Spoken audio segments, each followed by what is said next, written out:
Deborah sits hunched Congratulations, you over a are mahogany finally table, her free! dark hair Cheers to pulled the back, the pink future! We are fabric of her so happy dress for you. a soft contrast to the cold marble walls. Through tears that smudge the ink, she signs the papers Jude shoves toward her. Behind her, the Nwachukwu family's laughter is a jagged sound. Jude's mother, Catherine, raises a glass to her son's freedom from a poverty-stricken parasite, while Jude stands arm in arm with his mistress. They mock Deborah's silence, unaware that the house they are standing in, the very floor they walk on, was bought with Blackwell Alikal funds. They see a broken woman with no future, but they are blind to the phone on the table lighting up with a message from Dad, Aliko, the titan of industry who could erase their entire legacy with a single phone call. The ink was still wet on the paper when Jude snatched the document away, his face twisted in a sneer of triumph. He didn't see the way Deborah's hand hovered over her stomach, a silent promise of protection to the life kicking within her. He only saw a woman he had finally discarded.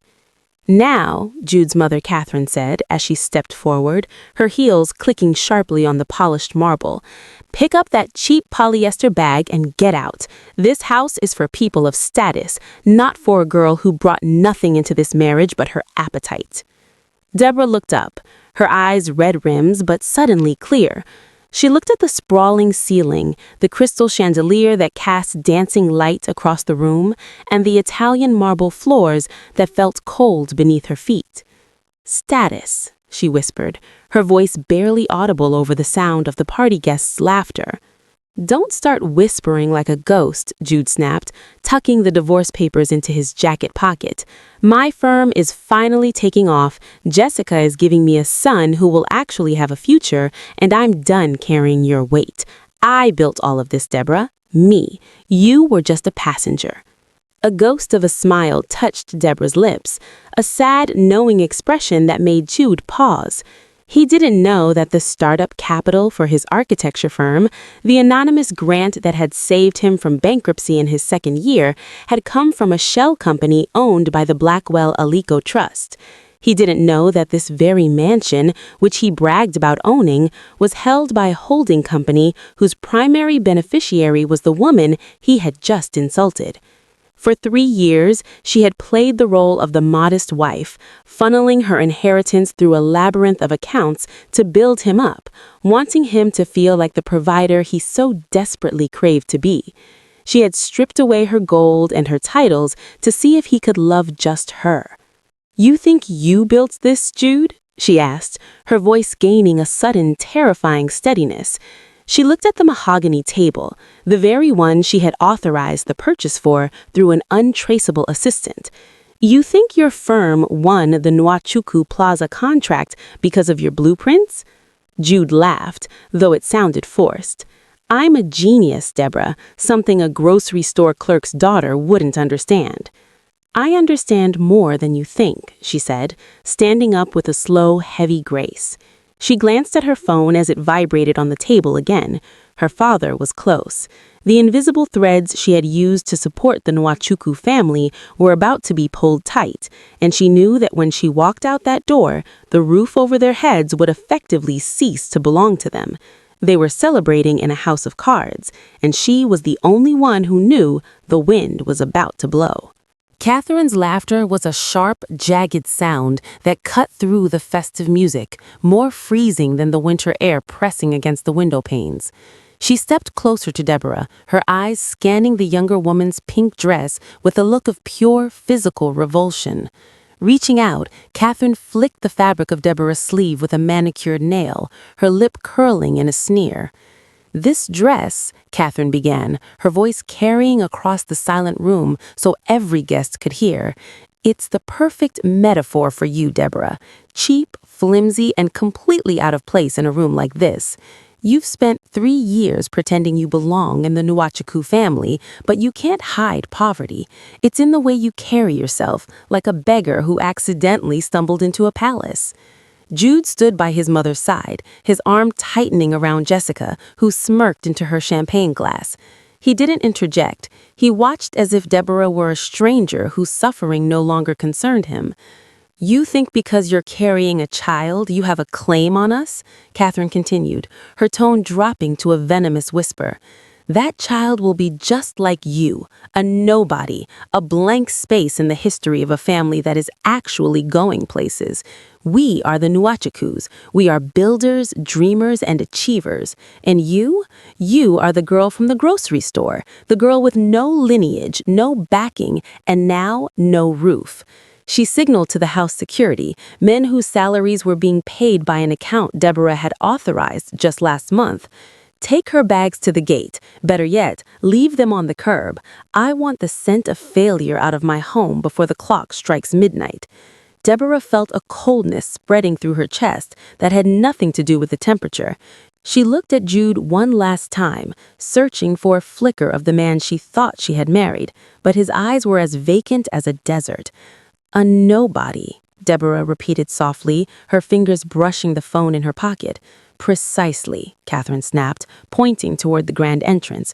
"Go back to the gutter where Jude found you. Find some other man to play your charity cases for, because we are finished with you. You're leaving this house exactly as you entered it, with nothing and no one."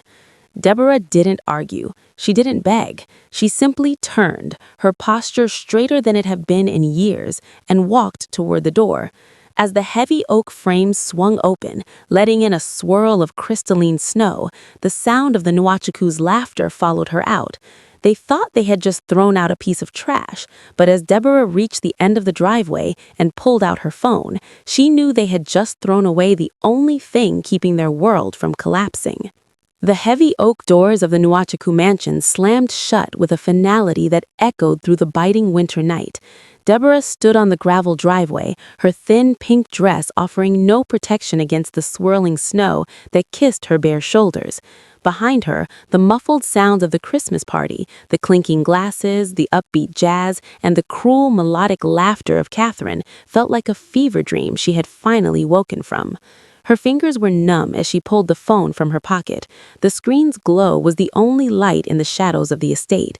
For 3 years, she had kept this device tucked away, a lifeline she was too proud to use. She had wanted to prove that the daughter of Aliko didn't need a billion-dollar safety net to find happiness. She had wanted to prove her father wrong when he warned her that men like Jude Nwachukwu saw people as rungs on a ladder rather than partners in a life. With a trembling thumb, she hit the contact at the top of her favorites list. It picked up on the first ring. "Deborah?" The voice was deep, resonant, and carried the weight of a man used to commanding empires. Hearing it caused the dam to break. A sob escaped her throat, turning into a cloud of white vapor in the freezing air. "Dad," she whispered, her voice cracking. "You were right about everything. He made me sign the papers, Dad, in front of everyone. They're celebrating. They're laughing at me." There was a silence on the other end of the line, but it wasn't the silence of hesitation. It was the heavy, pressurized quiet that precedes a storm. Deborah could almost hear the gears of a global machine beginning to turn. "Where are you, my lioness?" Aliko asked, his voice dropping into a register of cold, lethal calm. "In the driveway, they kicked me out. They said I was a nobody with no lineage." She wiped a frozen tear from her cheek, her jaw tightening as the Blackwell blood in her veins began to simmer. "They said the baby was a blank space in their history." "Stay exactly where you are," Aliko commanded. "Do not walk a step further into the cold. Look at the gates, Deborah." "Dad?" "I never stopped watching over you, even when you asked for space. I am already in the city. My security is 3 minutes out. The legal team is 5. By the time the sun rises, the name Nwachukwu will be a footnote in a bankruptcy filing." Deborah leaned against the stone pillar of the gate, watching the distant glow of headlights appearing at the end of the long, private road. The tears didn't stop, but they were no longer tears of shame. They were the heralds of a reckoning. "Thank you, Dad." "Don't thank me yet," Aliko replied. "Just watch. The world is about to remind them who you are." The silence of the winter night was shattered not by a shout, but by the low, rhythmic hum of precision engines. Down the long, winding driveway of the Nwachuku estate, a line of headlights pierced through the falling snow like the eyes of predatory gods. One by one, 4 obsidian-black SUVs rounded the bend, their tires crunching over the gravel with a sound like grinding bone. They didn't just park, they flanked the entrance in a tactical formation, effectively sealing the world in and cutting the Nwachukus off from any escape. The front door of the mansion creaked open again. Jude and Catherine stood on the threshold, squinting against the blinding high beams. "What is this?" Jude called out, his voice thin and cracking with a sudden, unexplainable dread. "This is private property. You're trespassing." The SUVs fell silent simultaneously, their engines cutting out to leave a vacuum of sound. From the lead vehicle, 2 men in tailored black suits stepped out, their faces stone cold as they opened the rear door.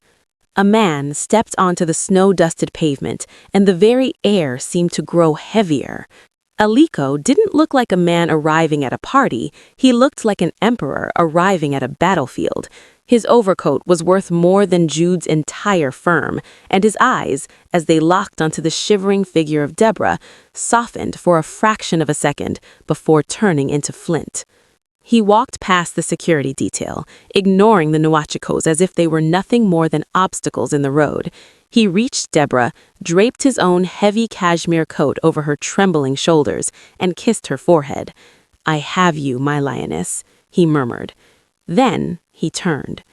As Aliko pivoted toward the house, the festive lights of the mansion seemed to dim in comparison to his presence.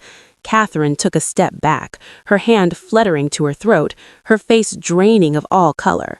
She recognized that face from the covers of every financial magazine in the country. This wasn't a nobody. This was the man who controlled the port, the power grid, and the very ground they stood on. "Mr. Nwachuku, I understand you've been celebrating tonight.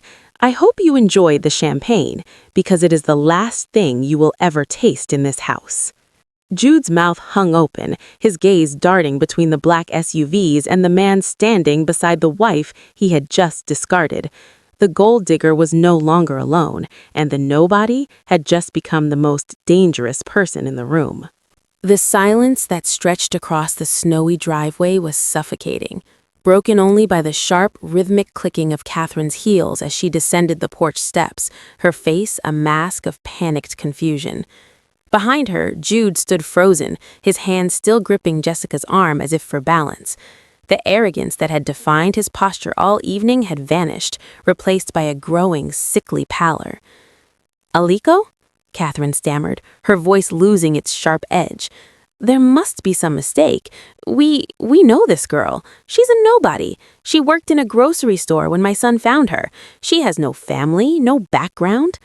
Aliko didn't even look at her. His gaze remained fixed on Jude, who was staring at the name on the side of the black SUVs, the crest of the Blackwell Aliko Global Group.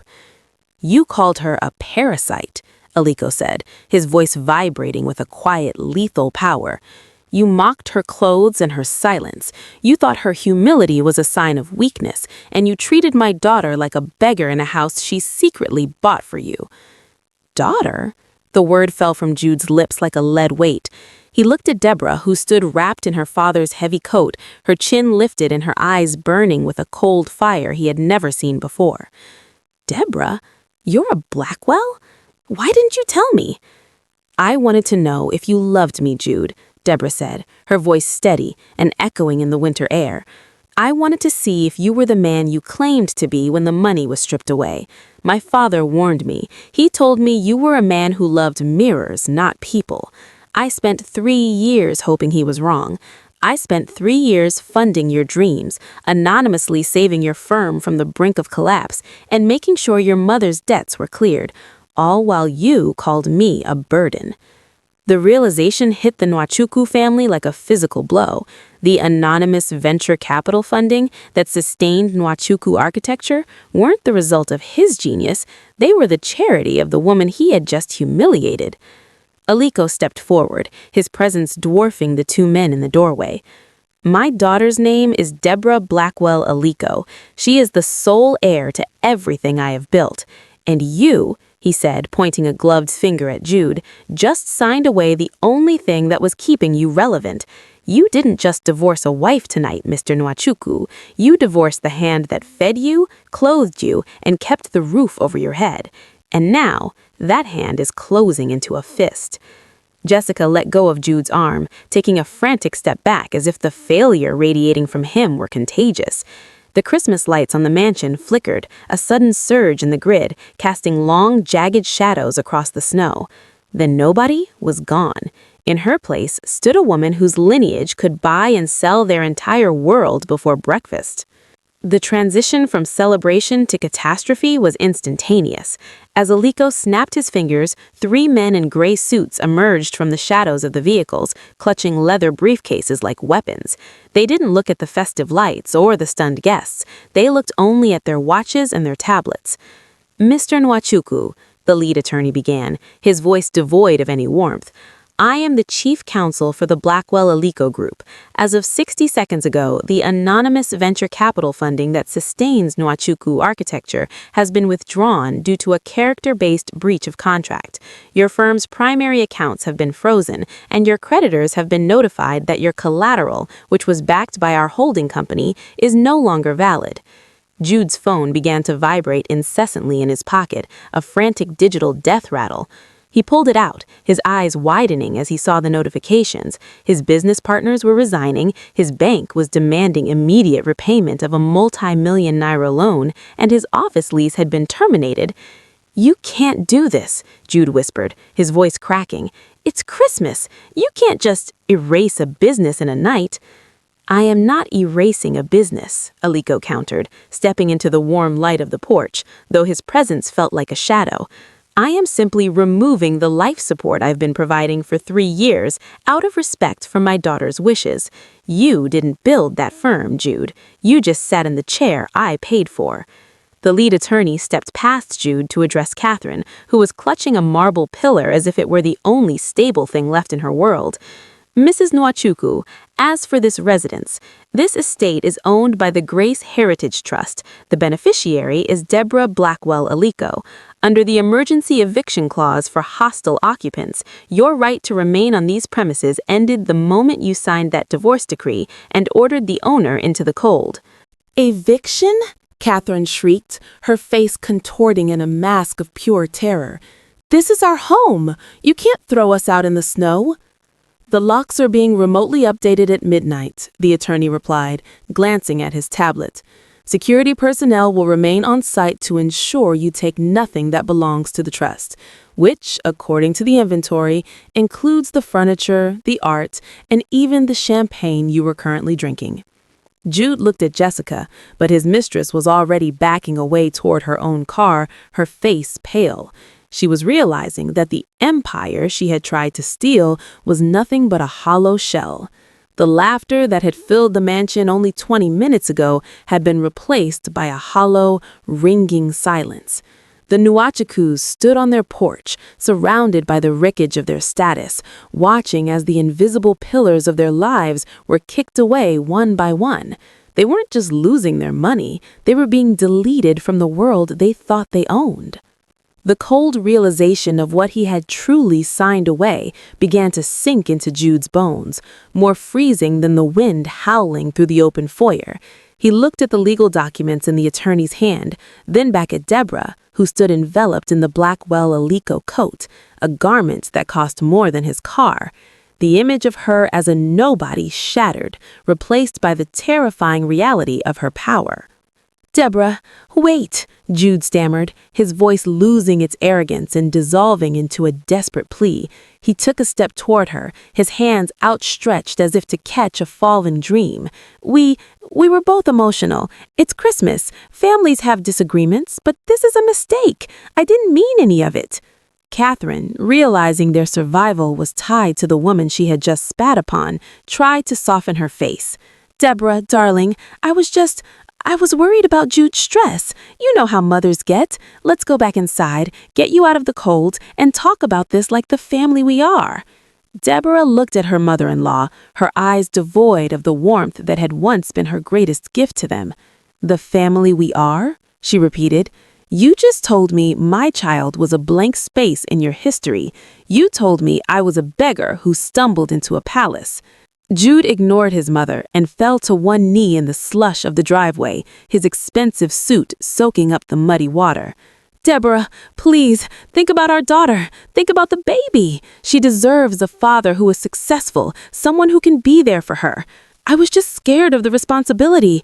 If I had known who you were, if I had known you had all this support, I would have treated you like a queen from the start." A cold, hollow laugh escaped Deborah's lips. "And there it is," she said, her voice cutting through his lies like a blade. "You would have treated me like a queen because of who my father is, not because of who I am. You didn't want a wife, Jude. You wanted a benefactor. You didn't want a daughter. You wanted an asset." "I can change," Jude cried, reaching for the hem of her coat. "I'll leave Jessica. I'll make it right. That child carries my blood, Deborah. You can't take her away from her father." "You already took yourself away from her," Deborah replied, stepping back so his fingers brushed only the empty air. She placed a hand over her heart, feeling the steady pulse of her child. "You signed the papers, Jude. You toasted to your freedom while I was in tears. You made your choice when you thought I had nothing. Now I am making mine while I have everything." She turned her back on his kneeling form, her silhouette framed by the glowing headlights of her father's convoy. "You aren't a father, Jude. You're just a mistake I finally corrected." 6 months had passed since the snow-covered night the Nwachuku name had been erased from the city's elite social circles. The air was now warm, carrying the sweet, heavy scent of blooming jasmine and lavender across the sprawling gardens of the Blackwell Aliko estate. In the center of the sun-drenched nursery, Deborah sat in a velvet rocking chair, the soft pink fabric of her lounge dress a far cry from the strained, off-the-shoulder gown she had worn on that fateful Christmas. In her arms lay Grace. The infant was a perfect blend of her mother's features, possessing a calm that seemed to reflect the peace Deborah had fought so hard to reclaim. As Grace gripped Deborah's thumb with a tiny, fierce hand, the memories of the mahogany table and the cruel laughter felt like a lifetime ago, a shadow that had finally been chased away by the morning sun. The estate was a fortress of tranquility. Here, no one whispered about gold diggers or charity cases. The staff moved with quiet respect, and her father, Aliko, often stopped by between board meetings just to watch his granddaughter sleep, his legendary iron gaze softening into something tender and protective. He had kept his promise. The Nwachukus were gone, relegated to a world of mounting debt and public shame, but Deborah rarely asked for updates.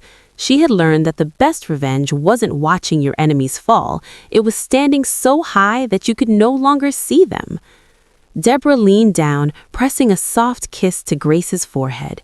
"You will never have to wonder if you are enough," she whispered. "You will never have to hide who you are to be loved." The life they lived now was built on a foundation of truth. Deborah had returned to the empire not as a fugitive seeking shelter, but as a woman who had tested her own strength and survived. She spent her afternoons working alongside her father, learning the intricacies of the trusts she would one day manage, ensuring that the Blackwell Aliko legacy would be one of empowerment rather than just accumulation. As the late afternoon light filtered through the floor-to-ceiling windows, Deborah looked out at the rolling hills of her father's land. She was no longer the isolated woman in the foreground of someone else's party. She was the architect of her own kingdom.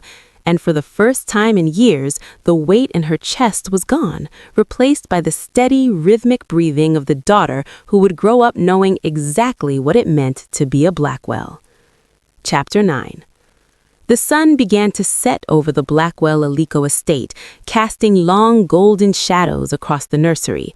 Deborah stood by the window watching the horizon where the city's skyline glittered like a distant memory. Somewhere in those crowded streets, Jude and his family were likely struggling to find their footing in a world that no longer owed them any favors. For a long time, the thought of their downfall had been a source of cold comfort, but as she looked down at the sleeping child in her arms, she realized that bitterness was a weight she no longer cared to carry. She could have spent her life ensuring the Nwachukwus never saw a day of peace, using her father's vast resources to haunt their every move. But as she watched Grace's chest rise and fall in a steady, peaceful rhythm, Deborah understood that true victory wasn't found in the destruction of others, it was found in the total reclamation of herself. The wealth surrounding her was a shield, but her true treasure was the resilience that had allowed her to stand tall when she had nothing but the clothes on her back and a broken heart. "You won't grow up with a mother who is a victim," Deborah whispered into the quiet room. "And you won't grow up with a mother who is a villain." She had decided that when Grace was old enough to ask about her father, she would tell her the truth, but she would tell it without the poison of malice. She would describe a woman who loved deeply, a family that lost its way, and a legacy that was built on more than just bank accounts. She wanted Grace to understand that character is the only currency that doesn't devalue when the markets crash. Aliko entered the room quietly, his footsteps softened by the thick rugs. He stood beside his daughter, looking out at the empire he had built and the woman who would one day lead it. He saw the way she held her head, no longer bowed by the shame of a failed marriage, but lifted with the quiet confidence of a survivor.